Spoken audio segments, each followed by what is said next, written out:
अस्सलामुअलैकुम एवरीवन, मैं हूं अंबर और आप देख रहे हैं YouTube channel programming with AK।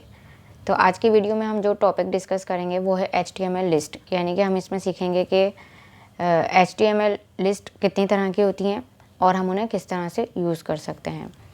तो HTML में अगर हम लिस्ट की बात करें तो HTML में लिस्ट जो सबसे ज़्यादा यूज़ होती हैं वो अनऑर्डर लिस्ट और ऑर्डर लिस्ट, लेकिन इसकी टाइप्स जो हैं वो हैं 3।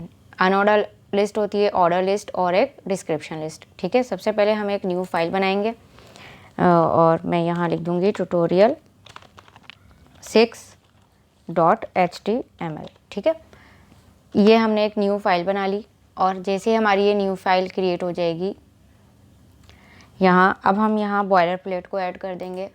यहाँ हमारे पास ये बॉयलर प्लेट आ गई। अब इसमें हम देखते हैं लिस्ट। अगर हम लिस्ट की बात करें तो सबसे पहले हम देखेंगे अनऑर्डर लिस्ट। अनऑर्डर लिस्ट जब हम यहाँ यूज़ करेंगे तो देखें ये इसका ओपनिंग टैग है और ये इसका क्लोजिंग टैग है। अनऑर्डर लिस्ट ये हमने यहाँ लिख दिया, लेकिन इस अनऑर्डर लिस्ट के अंदर जब हम लिस्ट बनाएंगे तो हम li के थ्रू बनाएंगे। ठीक है, यहाँ हमने li यूज़ कर ली। अनऑर्डर लिस्ट है, यहाँ हमने li लिखा। अब li में आप कुछ भी लिख सकते हैं। ठीक है, जैसे कि मैं यहाँ लिख देती हूँ दिस इज़ फर्स्ट आइटम। ठीक है, this is first item of unordered list, ये लिख देते हैं हम अनऑर्डर लिस्ट। ये हमने इस तरह से लिख दिया।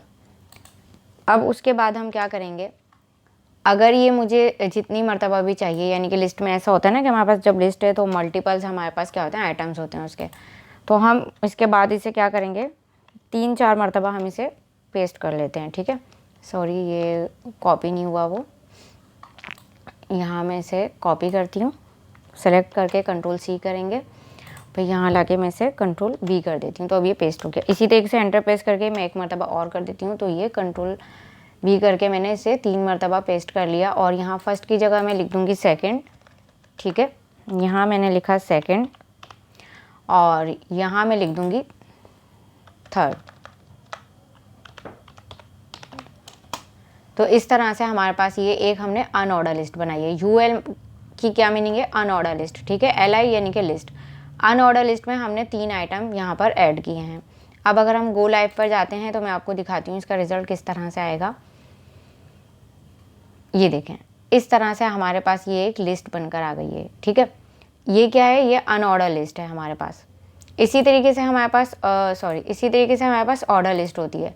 अगर हम ऑर्डर लिस्ट बनाते हैं तो उसके लिए हम क्या यूज़ करेंगे, OL टैग का यूज़ करेंगे हम। ठीक है, OL टैग के अंदर भी हमें LI टैग का यूज़ करना पड़ेगा क्योंकि हम लिस्ट बना रहे हैं। अब इसी तरीके से हम क्या करेंगे, जो मैंने वहाँ कॉपी किया था और पेस्ट किया था, मैं इसे कॉपी पेस्ट यहाँ भी करूँगी, बट मैं इसे क्या करूँगी, मैं इसे लिख दूँगी ऑर्डर लिस्ट। ठीक है, और यहाँ मैं इसको LI को हटा देती हूँ क्योंकि ये डबल हो गया है, तो मैं इसको हटा दूँगी। ठीक है, अब उसके बाद इसी तरीके से मैं क्या करूँगी, Ctrl+V एक मरतबा और किया और एक मरतबा और किया। अब मैं इसको फिर वही फर्स्ट की जगह सेकंड करूँगी और यहाँ मैं थर्ड कर दूँगी।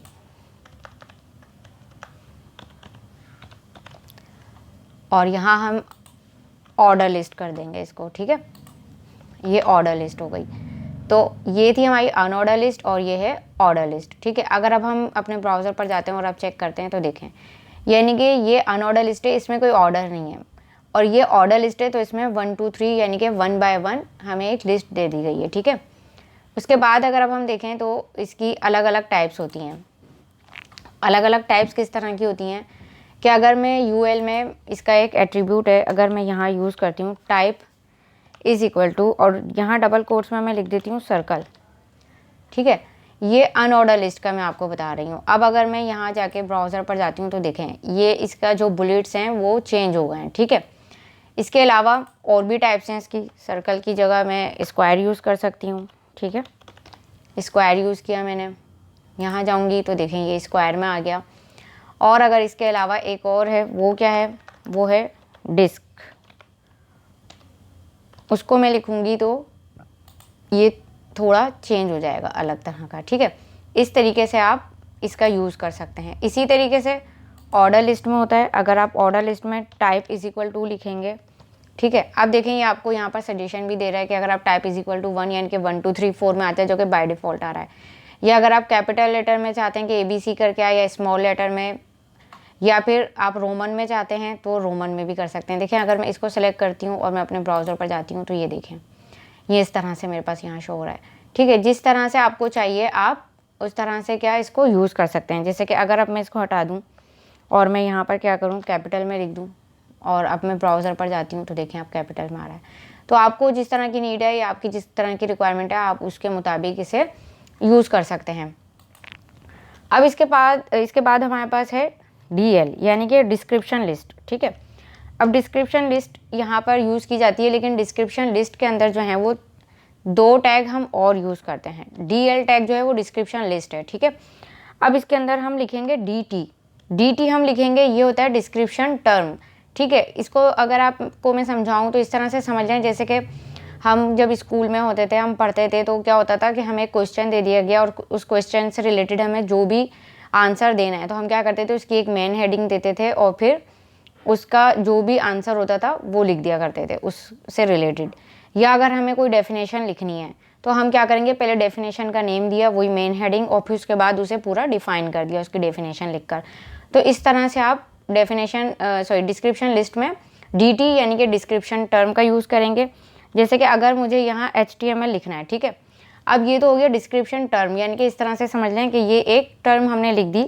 अब इसको अगर हमें डिस्क्राइब करना है तो उसके लिए हम क्या यूज़ करेंगे, उसके लिए हम यहाँ यूज़ करेंगे DD का, यानी कि डिस्क्रिप्शन डेटा। अब हम इसका जो है डिस्क्रिप्शन टर्म का डिस्क्रिप्शन डेटा लिख रहे हैं, यानी कि फुल उसकी डिटेल अब हम यहाँ पर देंगे। ठीक है, तो ये मैंने नोटपैड पे पहले से लिख के रख ली है। अब मैं क्या करूँगी यहाँ से इसे कॉपी कर यहाँ से मैं इसे कॉपी करूँगी और कॉपी करने के बाद मैं यहाँ क्या करूँगी इसे पेस्ट कर दूँगी। ठीक है, अब ये मैंने इसे यहाँ पेस्ट कर दिया और मैं इसके बाद आपको ब्राउज़र में जाकर दिखाती हूँ। तो ये देखें HTML और फिर HTML का जो भी आपने डेटा यहाँ लिखना है यानी कि उसे डिस्क्राइब करने के लिए वो आप इस तरह से यहाँ पर लिख सकते हैं। ठीक है, अब ये तो हमने यहाँ इतना काम किया, लेकिन इसके बाद मुझे और डेटा लिखना है, यानी कि मुझे अभी और क्या चाहिए, यहाँ पर डिस्क्रिप्शन टर्म ऐड करनी है और डिस्क्रिप्शन डेटा एक और ऐड करना है। अगर आपको एक ही चाहिए तो आप एक ही रखेंगे, लेकिन अगर इसके अलावा भी आपको काम करना है तो आप यहाँ पर ये लिखेंगे। अब मुझे CSS का चाहिए तो मैं CSS लिखूँगी और उसके बाद मैं यहाँ आकर मैं लिख दूँगी DD और मैं जैसे ही एंटर प्रेस करूँगी यहाँ ये मेरे पास ओपनिंग एंड एंडिंग टैग आ गए इसके। अब इसके बारे में भी यहाँ पर ये लिखा हुआ है, ये लाइन में पूरी इसकी कॉपी कर लूँगी। ठीक है, कॉपी करने के बाद मैं क्या करूँगी यहाँ इसको मैं पेस्ट कर दूँगी। अब जब मैं इसको पेस्ट करूँगी तो यहाँ पर अगर मैं आपको रिज़ल्ट दिखाऊँ तो ये देखें, यानी कि ये जो डिस्क्रिप्शन लिस्ट है वो इस तरह से काम करती है कि हमने कोई भी जो हमारी टर्म है वो हमने लिखी और फिर उसको पूरा डिस्क्राइब कर दिया। तो पहले हमने अनऑर्डर लिस्ट देखी, फिर हमने ऑर्डर लिस्ट देखी, उनकी टाइप्स भी देखी और उसके बाद हमने देखा कि डिस्क्रिप्शन लिस्ट को हम किस तरह से यूज़ करते हैं। तो HTML में हमारे पास 3 तरह की लिस्ट हैं, अनऑर्डर लिस्ट है, ऑर्डर लिस्ट है और डिस्क्रिप्शन लिस्ट है। तो आप इन तीनों का यूज़ कर सकते हैं, इन तीनों को यूज़ करें और आप अच्छी प्रैक्टिस करें ताकि आपको ये चीज़ें और ज़्यादा अच्छे से समझ में आएँ। अब ऐसा सिर्फ ये नहीं है कि आपने एक एक लिस्ट बना ली, आप चाहें तो लिस्ट के अंदर भी लिस्ट बना सकते हैं जिसे हम नेस्टेड लिस्ट कहते हैं। ठीक है, ये मैंने एक UL यानी कि अनऑर्डर लिस्ट बनाई और उसके बाद मैं चाहती हूँ कि इसमें मेरे पास एक और लिस्ट होनी चाहिए, तो मैं एक और अनऑर्डर लिस्ट ले लूँगी इसके अंदर और फिर मैं यहाँ पर LI लूँगी। अच्छा, मैं इसको अब आपको इसका एक शॉर्टकट बताती हूँ कि अगर आपको 3 आइटम इसमें भी चाहिए तो आप क्या कर सकते हैं, LI लिखा आपने और फिर उसके बाद आप ये मल्टीप्लाई की साइन लेंगे, 3 लिखें और एंटर करें। ठीक है, तो देखें ये आपके पास 3 लिस्ट यहाँ पर बनी हुई आ गई। फिर आप इसमें अपना डेटा वगैरह जो भी आपने लिखना है वो आप लिख लें। ठीक है, अब जस्ट मैं इसमें आपको यहाँ ABC इस तरीके से लिख के दिखा देती हूँ कि नेस्टेड लिस्ट जो है वो किस तरह से वर्क करेगी। ठीक है, आपको ये आइडिया हो जाएगा। ये नेस्टेड लिस्ट हमने एक बना ली, यानी कि लिस्ट के अंदर लिस्ट बनाई है हमने। ठीक है, अब देखें यहाँ ये हमारे पास आ गया, इस तरह से ये हमारे पास लिस्ट जो है वो वर्क कर रही है। अब हम चाहें तो इसकी भी टाइप क्या कर सकते हैं, चेंज कर सकते हैं। आप इसकी टाइप चेंज कर लें, आपको जो रखना है आप वो रख सकते हैं। ठीक है, अब इसमें बाय डिफ़ॉल्ट दे रहा है, आप चाहें तो अपनी मर्ज़ी से कुछ भी इसकी टाइप कर सकते हैं। अगर आप यहाँ लिख दें टाइप इज़ इक्वल टू और यहाँ मैं लिख देती हूँ स्क्वायर। ठीक है, यहाँ मैंने लिखा है स्क्वायर और ये देखें ये किस में आ गई, स्क्वायर में आ गई। ठीक है, अच्छा, डिस्क से इतना कोई फ़र्क नहीं पड़ा, डिस्क और बुलेट तकरीबन सेम ही लग रहे हैं। यहाँ हमने स्क्वायर रखा था, अगर मैं यहाँ सर्कल रख लेती हूँ, ठीक है, यहाँ मैंने सर्कल रखा और अब हम देखते हैं तो देखेंगे सर्कल में आ गया और ये स्क्वायर में आ गया। तो इस तरीके से आप अलग अलग लिस्ट, ये देखें, ये पहले हमारी थी अनऑर्डर लिस्ट, फिर उसके अंदर हमने एक और अनऑर्डर लिस्ट बनाई और उसकी हमने टाइप थोड़ी सी चेंज कर दी, ठीक है। तो इस तरह से आप अलग अलग लिस्ट का यूज़ करके जिस तरह की आपकी रिक्वायरमेंट है उसे अपनी वेबसाइट में ऐड कर सकते हैं। आई होप कि आपको ये सब बहुत अच्छे से समझ में आया होगा। अगर आपको नहीं भी समझ में आया या आपकी कोई क्वेरी है तो आप कमेंट बॉक्स में मुझसे पूछ सकते हैं। और अगर आपको ये वीडियो पसंद आई है तो इसे लाइक कर दें, और अगर आपको लगता है कि आपके फ्रेंड्स एंड फैमिली में ये वीडियो किसी के लिए हेल्पफुल रहेगी तो उनके साथ शेयर कर दें। मेरे चैनल को अगर अभी तक आपने सब्सक्राइब नहीं किया तो इसे सब्सक्राइब कर लें। मिलते हैं नेक्स्ट वीडियो में, तब तक के लिए अल्लाह हाफिज़।